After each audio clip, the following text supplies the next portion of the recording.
Good morning, student.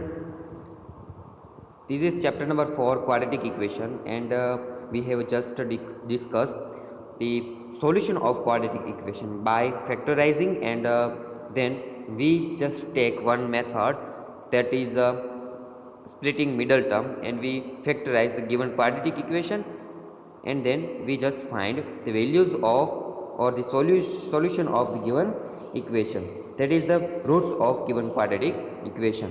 Now let us some examples from exercise 4.2. Just let me solve exercise number 4.2, just that we have discussed in previous lecture, that the solution of quadratic equation by splitting middle term. Just we are going to use that method here, and we solve some example. Let for that, question number 1, find the roots of the following quadratic equation by factorization. Now for that, just take example number 3, square root 2x square plus 7x plus 5 root square root 2, which is equal to 0. Now just for that, here solution, we just split middle term. Here we know that the count here given square root 2, and here given 5 root 2, then we get square root 2 into square root 2, that is 2 into 5, which is equal to 10. Now we just here we find plus 10, then we find the factor of 10 in the way that we can add both the factor, and we find 7, that is 5 2 जा 10, and 5 plus 2 कितने हो जाएंगे, 7 हो जाएंगे. तो यहाँ पे 5x और उल्टा भी लिख सकते हैं हम यहाँ पे, तो कि 2x plus 5x which is equal to 7x. So just we split middle term as you can see here, 7 कॉम 5x प्लस 2x में उसमें हम लिख सकते हैं. Now just here you can find x as a common term, then we can just write x in bracket square root 2x plus 5, and यहाँ से हम स्क्वायर रूट 2 कॉमन निकाल सकते हैं. 2 कॉमन कैसे लिख सकते हैं, हमने आगे डिस्कस किया है. 2 कॉमन स्क्वायर रूट 2 और square root into square root 2 लिख सकते हैं. तो एक स्क्वायर रूट यहाँ से निकाल दिया, एक यहाँ से निकाला, तो स्क्वायर रूट 2 हमें कॉमन मिला. तो in bracket then we just put square root 2x plus 5. यहाँ से 2 में से एक स्क्वायर रूट बचा, तो स्क्वायर रूट 2x यहाँ पे और प्लस 5. अब दोनों में से स्क्वायर रूट 2x प्लस 5 और यहाँ पे x प्लस स्क्वायर रूट 2, इस तरह से लिख सकते हैं. तो अब इसको हम इक्वल टू 0 ले लेंगे, क्योंकि this equation equal to this and this equation equal to 0, so that roots of this equation are the values for which square in bracket square root 2x plus 5 in another bracket x plus square root 2 bracket close is equal to 0. तो 0 के हिसाब से हम फिर उसकी values find कर सकते हैं. That is square root 2x plus 5 is equal to 0 और x plus square root 2 is equal to 0. Then we find the value of x is equal to -5 by square root 2 और x is equal to -2 square root 2. So these are the value of or solution of the given, and we can also say that these are the roots of the given quadratic equation. As well as we can also solve some example, that is example number 4, 2x square minus x plus 1 over 8 which is equal to 0. Just first we simplify this equation. Here we can just take 1 over 8 as a common term.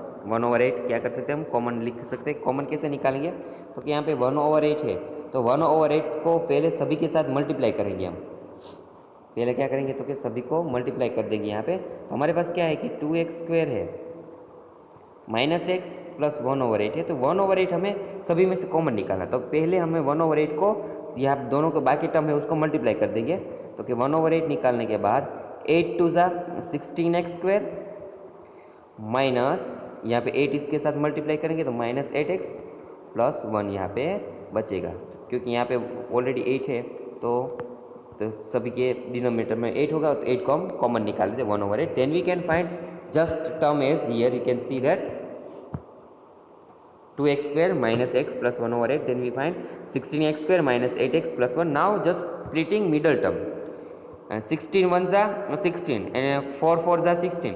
Then we just can split 8x in 4x minus 4x, then minus 4x minus 4x, that is minus x minus 8x. So by this way we just can find the factor of the given linear equation, quadratic equation. Then after then we find 1/8 4x minus 1 bracket square. These are the factors of given quadratic polynomial. Now let to find roots of this equation are the values for which 4x minus 1 whole square is equal to 0. यहाँ पे हमने 1/8 क्यों नहीं लिखा, क्योंकि 1/8 है उसको हम 0 के साथ मल्टीप्लाई कर देंगे तो वो क्या हो जाएगा 0. तो यहाँ पे 1/8 लिखने की जरूरत नहीं है.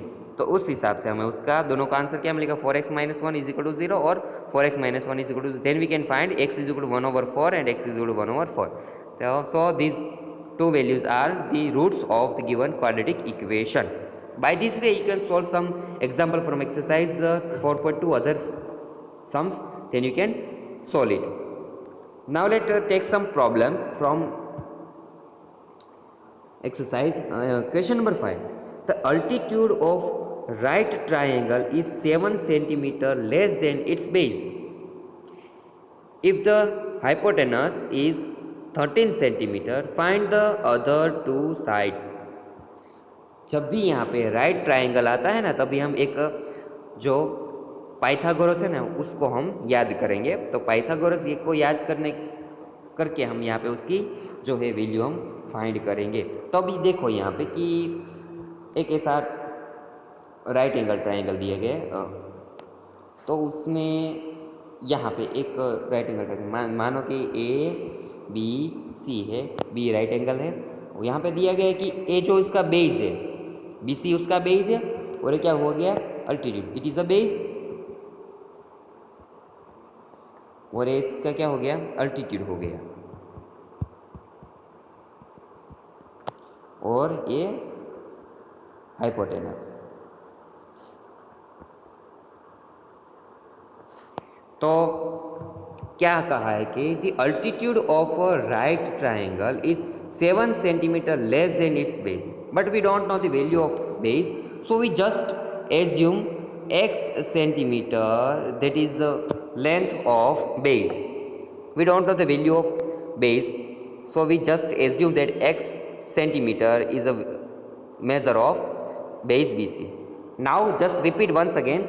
तो altitude of right triangle is 7 centimetre less than its base, means यहाँ पे जो x है उसमें से कम कितनी, तो क्या 7 सेंटीमीटर कम जो है उसका अल्टीट्यूड है. तो और उसका हाइपोटेनस कितना 13 सेंटीमीटर दिया गया. तो फाइंड द टू साइड्स, तो बाकी की जो दो साइड्स है वो हम मिलाएंगे. तो उसके लिए हमें फिर से जो पाइथागोरस बाबा है, पाइथागोरस बाबा को हम बुलाएंगे.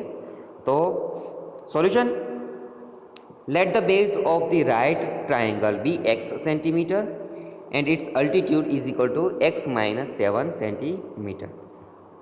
By from the Pythagoras theorem, base square plus altitude square which is equal to hypotenuse square. तो x square plus x minus 7 whole square which is equal to 13 square. तो x square इसका अब square करें तो x का square minus 2 into x into 7 that is minus 14x, और 7 का square 49 square which is equal to 13 का square 169. अब 169 को अगर हम LHS में लेंगे तो वो तो माइनस हो जाएगा. तो माइनस 169 में से 49 निकाले तो कितना बचेगा minus 120. Then we get 2x square, 2x square means x square plus x square that is 2x square minus 14x minus 120 which is equal to 0. अब 120 है तो यहाँ पे 2, इसमें से भी ये देखो तीनों की तीनों इवन है, तो इवन होने के हिसाब से तीनों में से हम 2 कॉमन निकाल लें. तो 2 कॉमन निकालने के बाद बचेगा क्या x स्क्वायर माइनस यहाँ से 2 निकालेंगे 7x माइनस 60. तो 2 हमने कॉमन निकाला, उसे हम अगर RHS में भेजे तो 0 के साथ डिवीजन में होने के हिसाब से उसका आंसर क्या आएगा 0। Then we get x square minus 7x minus 60 is equal to 0। अब 60 के ऐसे पार्ट निकालो कि उसका सब्सट्रैक्शन होके 7x मिले। मीन्स यहाँ पे 60 जो है -60 है, -60 के इंटू 1 है तो -60 आंसर आएगा। तो 60 के ऐसे हम उसके फैक्टर फाइंड करेंगे जिसका सब्सट्रैक्शन करके हमें मिडिल टर्म -7x मिला। अब हमारे पास 12 फाइजा कितना है, 12 फाइजा 60, सो 12 फाइजा 60। अब हमें -7 चाहिए तो -12x प्लस 5x, तो -7x हमें यहाँ पे मिल गया। तो अब मिडिल टर्म में -7x को इस तरह से हम स्प्लिट कर सकते हैं जो यहाँ पे आप देख सकते हो। Then we get x square minus 12x plus 5x minus 60 which is equal to 0। Then we inform the two term we get x common, then we find x minus 12, here 5 is a common, then we can find x minus 12, x minus 12 is common, then we can x plus 5 in another bracket is equal to 0. Then such a way we can find the value of x, either x is equal to minus 12 or x is equal to 5, that is x is equal to 12 or x is equal to minus 5. Now we know that the length of any side, the length of any side can never be minus। हमें पता है कि किसी भी चीज़ की लंबाई कभी minus नहीं होती, किसी भी चीज़ की लंबाई कभी माइनस नहीं होती, हम वो ऑलवेज पॉजिटिव होते। तो x हम क्या लेंगे, पॉजिटिव लेंगे। तो यहाँ पे a वैल्यू कंसीडर नहीं करेंगे, x इज 12 ही कंसीडर यहाँ पे करेंगे। Since the side are positive x can be 12 centimetre. Then therefore base of the given triangle is 12 centimeter and altitude of the triangle will be 12 minus 7 centimeter is 5 centimeter. So by this way we can just solve problems, and by solving such a way. Now let example 6. A cottage industry produce a certain number of pottery articles in a day. It was observed on a particular day that the cost of products of each article was 3 more than twice number of articles produced in a that day. If the total cost of production on that day was rupees 90, find the number of articles. Now let we don't know the number of articles. Here you want to find the number of articles. So just we assume the number of articles by saying as x. Let we assume that the number of articles is x. Number of article is x. Once again repeat that it was observed that particular day that the cost of production means some cost of production कितना है, तो कि cost of ये जो है number of production है, production. अब cost of production है वो कितना है, तो कि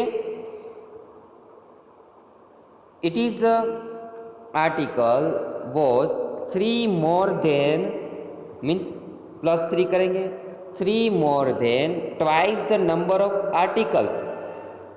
यहाँ पे उस दिन जितने प्रोडक्ट कितने हुए तो कि x आर्टिकल हुए, तो उसके ट्वाइस लेंगे 2x, that is 2x plus 3। So it is the number of articles and it is a cost of each article. It is the cost of each article. एक article का cost कितना है, तो कि 2x प्लस 3 रुपीज़। सो यहाँ पे एक article का कॉस्ट है 2x प्लस 3 रुपीज़, और यह कितने से आर्टिकल है, तो कि x आर्टिकल। तो x आर्टिकल्स के कॉस्ट कितना होगा, तो x multiply by 2x plus 3, और ये टोटल कॉस्ट यहाँ पे दिया गया है कितना है, ₹90। तो ये हो गया हमारा quadratic equation. So let solution given that let the number of articles produced be x। हमें पता नहीं तो हमें उसका आर्टिकल जो नंबर ऑफ आर्टिकल्स है उसे x कह दिया। Therefore cost of production of each article क्या दिया गया है कि 3 more than twice of the number of article produce, that is 2x plus 3. It is given that the total price is or the total cost is rupees 90. Then this way just we can take it so that दोनों का multiplication means A product article number of articles है और एक article का cost है, तो total cost कितना होगा एक दोनों का multiplication which is equal to जो टोटल कॉस्ट में ये दिया गया है 90.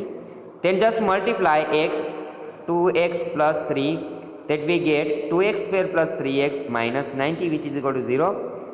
Now just multiply split the middle term, then we get 2 into 90. यहाँ पे जो है पहले हम 2 into 9 माइनस 90 का मल्टीप्लीकेशन करें, minus 90 into 2 that is minus 180.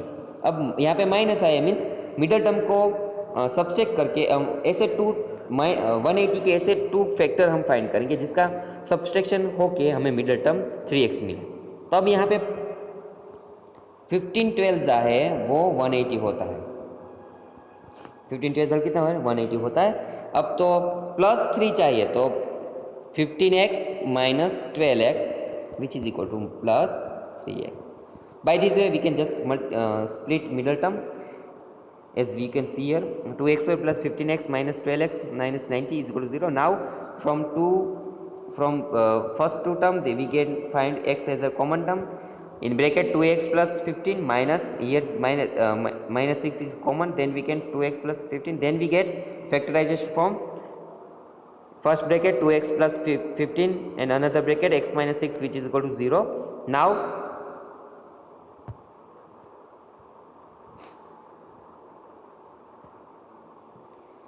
either 2x plus 15 is equal to 0 or x minus 6 is equal to 0, that is x is equal to minus 15 by 2 or x is equal to 15. Here we know that the production cannot be minus. Production जो product होता है, product आप product करते हो तो कभी भी वो माइनस में नहीं होता, उसका पॉजिटिव होता है. तो क्या करेंगे as the number of articles produce can be a positive number integer, therefore x can be 6, hence the number of article produce is equal to 6. तो यहाँ पे आर्टिकल कितने 6 आर्टिकल एक दिन में हुए. Then the cost of the article कितना होगा 2 इंटू 6 प्लस 3 रुपीज़ है. एक आर्टिकल का कॉस्ट कितना है 15 रुपीज़. तो 6 का आर्टिकल का हो गया ना 15 6 90 आ गया ना आंसर. ऐसे ही हम उसे सॉल्व कर सकते हैं. So by this way just solve some example from exercise number 4.2. There is given a question number 2, 3 and 4. Just solve it by yourself. Too easy that you can solve.